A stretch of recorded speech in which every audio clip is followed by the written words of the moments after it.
Mi presentación está en latín.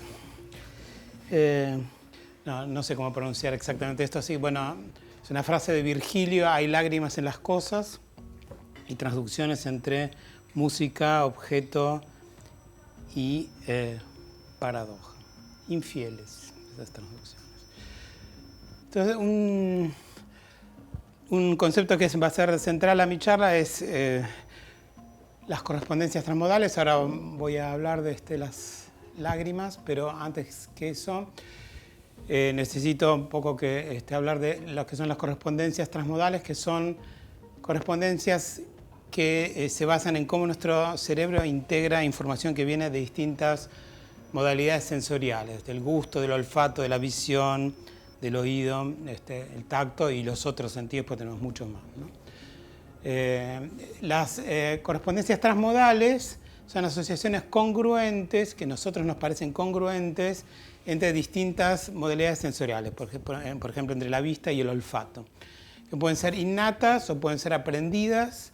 Y hay muchos ejemplos típicos. Por ejemplo, tendemos a asociar, estadísticamente, la gente tiende a asociar sonidos agudos y colores brillantes, o al revés, sonidos graves y colores oscuros.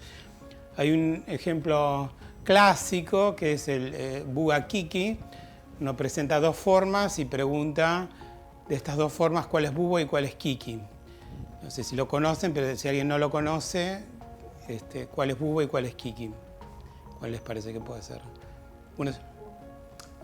Bueno, el 90% de la gente en distintas culturas responde que la forma redondeada es Buba y la puntiaguda es Kiki, y eso es una asociación que hacemos entre fonemas, entre sonidos de la palabra, pseudopalabra Buba, y formas redondeadas, y Kiki y formas puntiagudas. Esto recientemente se ha visto que hay algo en el cerebro que nos hace procesar de esta manera los estímulos, y asociamos entonces algo visual, estas formas, con algo sonoro, que son los sonidos de las palabras, o por ejemplo los sabores con los colores, ¿no? Un color verde, la gente lo asocia con el amargo o con el ácido a veces, el dulce con el rosa, y estadísticamente estas cosas son bastante consistentes y tienen distintas aplicaciones y usos posibles, ¿no? Por ejemplo, los músicos pueden usar estas correspondencias para crear experiencias multisensoriales donde los elementos se combinan de una manera, en cierto sentido, congruente, ¿no?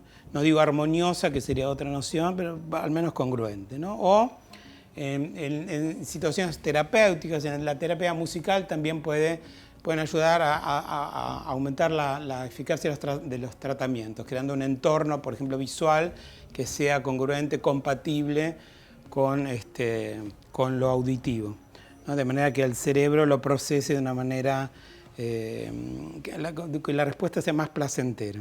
Sí, porque estas cuestiones de congruencia también, en general, se correlacionan con un aspecto hedónico de placer. Las cosas congruentes, transmodalmente congruentes, también despiertan una respuesta de placer mayor.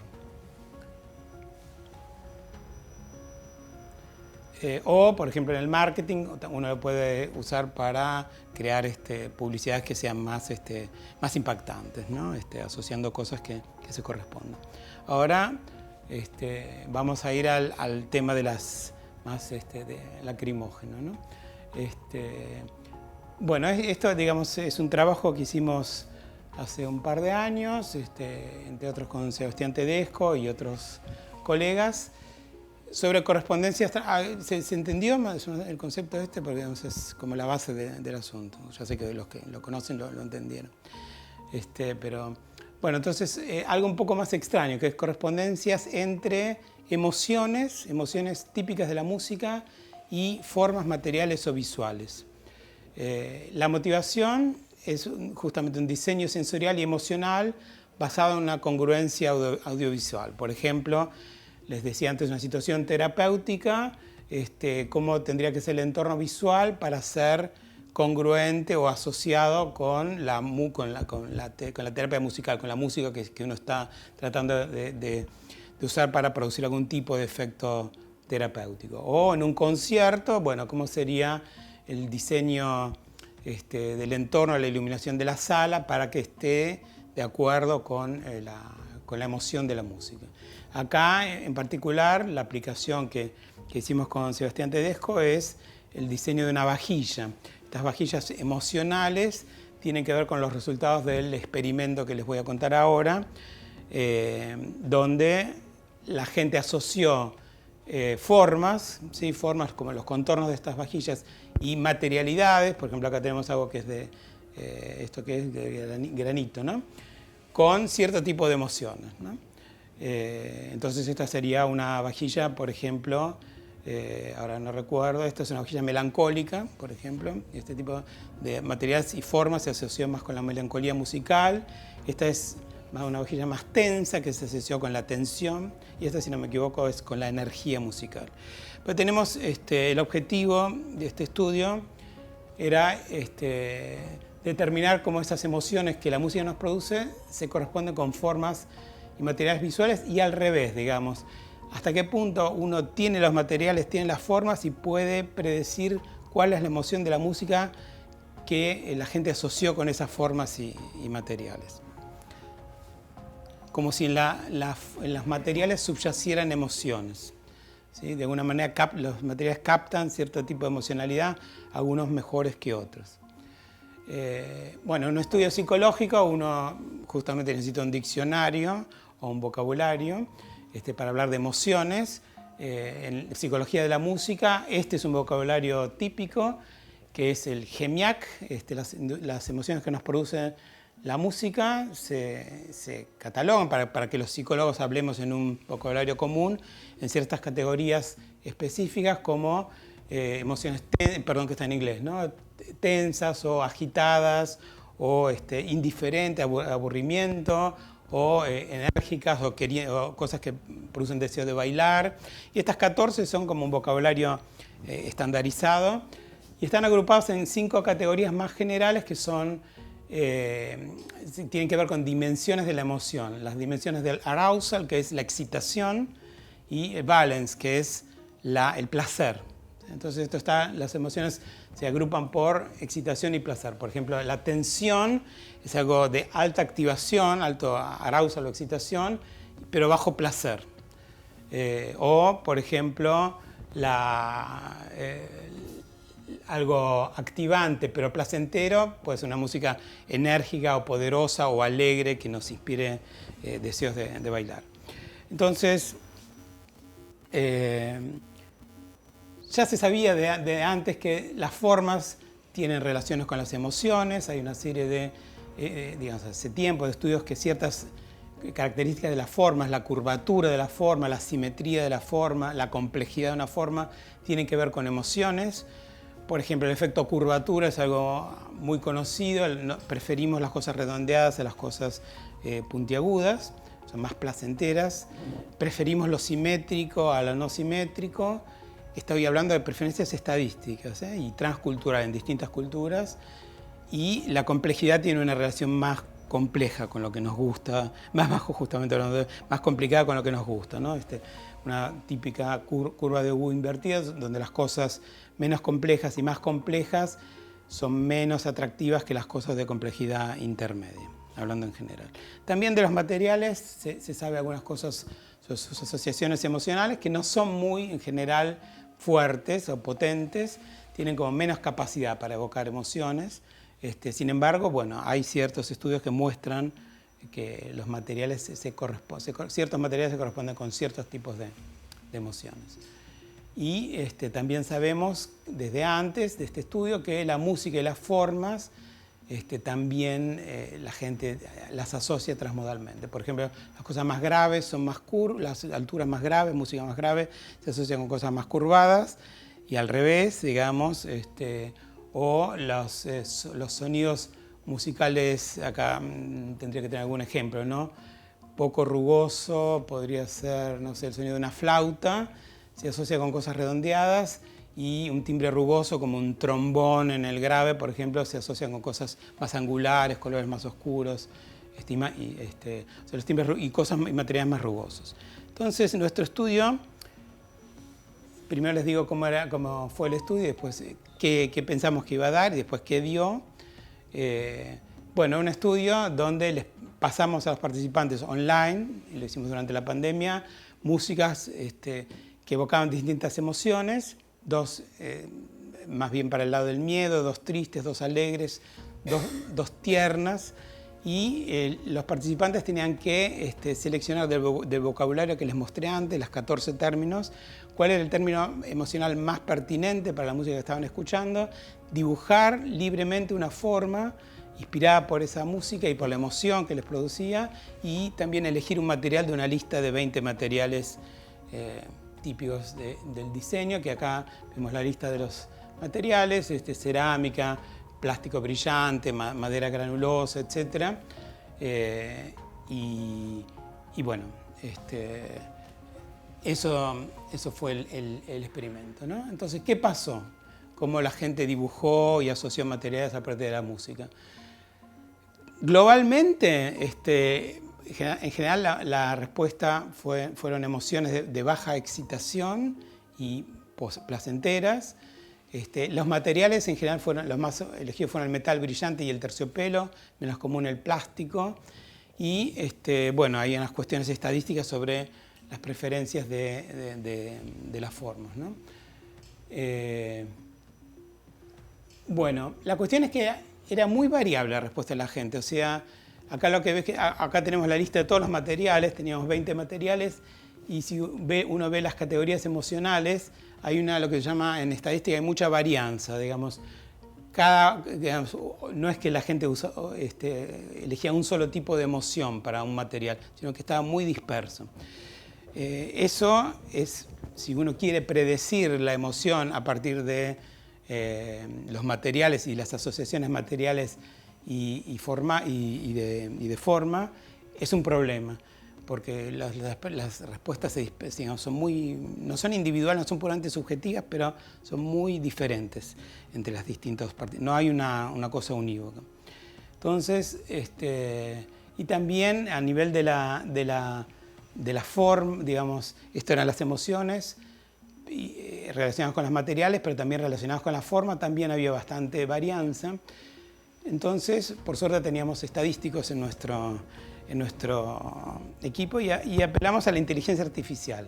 Pero en la inteligencia artificial, a un modelo, digamos, un subárea de la inteligencia artificial que es el machine learning, el aprendizaje de máquina, a un modelo que de alguna manera emula lo que hace un cerebro humano. Digamos, nosotros, si nos dan un plato de una cierta forma y decimos, bueno, ¿qué emoción despierta este plato? Uno tiene en cuenta muchas variables, no es una sola variable, no es solamente el color, no solamente el material, sino que tiene en cuenta como algo más holístico, más global.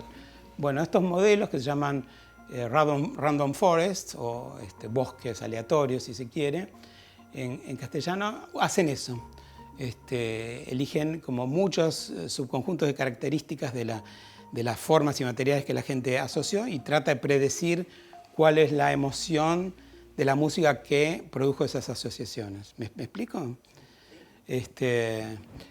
Bueno, esos modelos tuvimos mucho éxito con esos modelos. Bueno, que el éxito se ve en esos gráficos, o sea, predicciones por encima del 90% de éxito en varios casos, lo cual es muy alto para estos tipos de métodos. Así que, bueno, esto es digamos, como la moraleja es esto de las lágrimas de las cosas, ¿no? O sea, de alguna manera,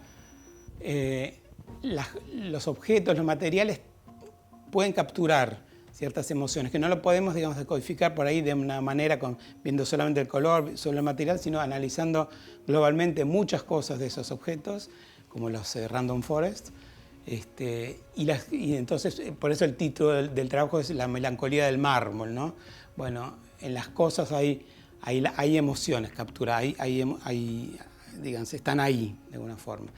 Entonces, uno puede, en base a este conocimiento, pensar en aplicaciones como las que les dije antes, ¿no? Diseñar esa vajilla emocional, donde tengo una vajilla tensa para una música tensa, o tengo un entorno tenso si quiero crear tensión en una experiencia multisensorial, ¿no? Y eso en principio tiene no es al azar, sino que tiene una validez estadística, digamos, basada en estos experimentos. Entonces, hicimos varias cosas con esto, por ejemplo, esto no sé si se va a poder ver, pero no importa porque no tengo mucho tiempo, creo. No sé cuánto tiempo tengo porque ahora quería pasar a una breve parte. Esto yo lo podría, salió publicado en una revista internacional, digamos, lo puedo defender en una, digamos, a nivel científico sistemático, pero acá es una especie, voy a dar una especie de salto raro, digamos, un let's play, sería la parte del let's play de la charla. Si me dejan 5 minutos, una idea que a mí se me ocurrió es qué pasa si a los modelos de inteligencia artificial les metemos formas de razonar que no son las formas de razonar típicas de nuestra lógica clásica, sino lógicas que admiten contradicciones, paradojas, que existen, digamos. O sea, explorar la transmodalidad radical, asociaciones que poca gente hace, que no son universales, no son innatas, pero que quizás nos pueden iluminar lo que es más estadísticamente común a partir de casos límite o inusuales, ¿no? Entonces, hay lógicas alternativas, formalizadas, digamos, donde la contradicción no lleva al colapso, colapso de modo, no, al colapso del sistema lógico, ¿no? En la lógica clásica no tenemos el principio del tercero excluido, no podemos tener A no, eso no es el principio de tercera excluido, no me acuerdo cómo se llama esto. No podemos tener A y su negación al mismo tiempo, ¿sí? Pero en tipos de lógica, como la lógica paraconsistente, sí podemos tener este tipo de proposiciones, que esté A y no A al mismo tiempo, y no hacer estallar el sistema lógico. Eso se hace etiquetando los objetos o las proposiciones del sistema con categorías. Algunos son consistentes, otros son inconsistentes, y las inconsistentes no nos hacen estallar el sistema, aunque las afirmemos y neguemos al mismo tiempo. Y digamos, la inspiración es cosas, digamos, concretas como bases de datos que tienen información inconsistente o razonamiento en el ámbito de las leyes o conocimiento que nos falta o cuestiones semánticas más complejas. Entonces podemos razonar formalmente aunque haya contradicciones sin destruir el sistema lógico. De hecho, podemos elegir en el arte o diseño cuáles son nuestros términos consistentes, inconsistentes y diseñar en base a eso, ¿no? Por ejemplo, para diseñar una vajilla tensa, podemos partir de un conjunto de términos que nosotros elegimos: madera, metal, tensión, memoria, y decidir que la madera y el metal son consistentes y la tensión y la memoria son inconsistentes, pero simplemente porque nosotros subjetivamente lo decidimos. Y esto en el arte, digamos, la contradicción es algo que uno puede encontrar muchos ejemplos, ¿no? En Escher, Magritte, o Kossuth, o este fenómeno del pato-conejo, que es una cuestión perceptual, ¿no? Una forma biestable que es un pato o un conejo, según como uno lo mire. Y bueno, voy a pasar por la siguiente diapositiva más rápida, pero la idea de esto, o mi idea, sería diseñar un motor generativo de paradojas de diseño usando esta lógica paraconsistente y dárselo a un modelo de lenguaje, ¿no? Entonces uno elige los términos, como ahí arriba, metal, elasticidad, etc. Se construye el mapa, cuáles son los conceptos consistentes para mí, cuáles son los inconsistentes para mí, cuáles son antónimos, cuáles se oponen, y alimentar con eso un sistema lógico que use no solamente la lógica paraconsistente, sino también la lógica deóntica, que es una lógica de prohibiciones, obligaciones y permisos, para decir, bueno, este material tiene la obligación de comportarse así, tiene el permiso de hacerlo así, interactúa para hacer tal o cual cosa con el otro material. Entonces, ¿qué hace este sistema? Básicamente genera prompts. Genera prompts, por ejemplo, yo quiero diseñar una vajilla basada en estos conceptos: cristal de roca, humo, estructura y desintegración. Y yo elijo que los consistentes son el cristal de roca y la estructura de roca, y inconsistentes son humo y desintegración. Estoy jugando, ¿no? Elijo que esos para mí son inconsistentes. Y para mí, el cristal de roca y humo son antónimos, y la estructura y desintegración son antónimos. Entonces me fabrico una proposición lógica que eso quiere decir, si A es consistente y B no es consistente, entonces la obligación de óntica es que B va a ser, tratemos de estabilizarlo, y A al mismo tiempo tratamos de estabilizarlo y de desestabilizarlo al mismo tiempo, o sea, dos cosas contradictorias o paraconsistentes. Entonces hay una paradoja intrínseca al sistema, y me fabrico un prompt con esto, porque, digamos, que lo puedo hacer a mano o usando un modelo de lenguaje, crear una pieza donde la interacción entre un sólido, el cristal, y un fluido activa una inversión de roles. El sólido debe imponer un orden, estabilizar sobre el fluido. B es el fluido, ¿no? Hay que estabilizarlo. Al mismo tiempo, el sólido hay que estabilizarlo, pero hay que desestabilizarlo al mismo tiempo. O sea, tiene que tener algún tipo de falla programada. Y entonces ahí yo puedo creativamente imaginar un objeto o dárselo a un modelo de lenguaje, ahora ya alimentado con este prompt, y imaginar un objeto, un plato, donde ocurren estas cosas, ¿no? Donde el humo se estabiliza con unos canales dentro del plato, y el bloque de cristal que se hace el plato es estable, pero al mismo tiempo tiene como signos de fractura, de cosas que lo hacen parecer que se va a desintegrar. Bueno, y esto sería como una primera parte. Después estas proposiciones se pueden derivar en cadenas, por la lógica formal permite hacer como cadenas deductivas, proposiciones, para que en la obra o el diseño las cosas sigan esas lógicas alternativas. Bueno, lo dije muy rápido, pero es bueno, la parte playful de la charla.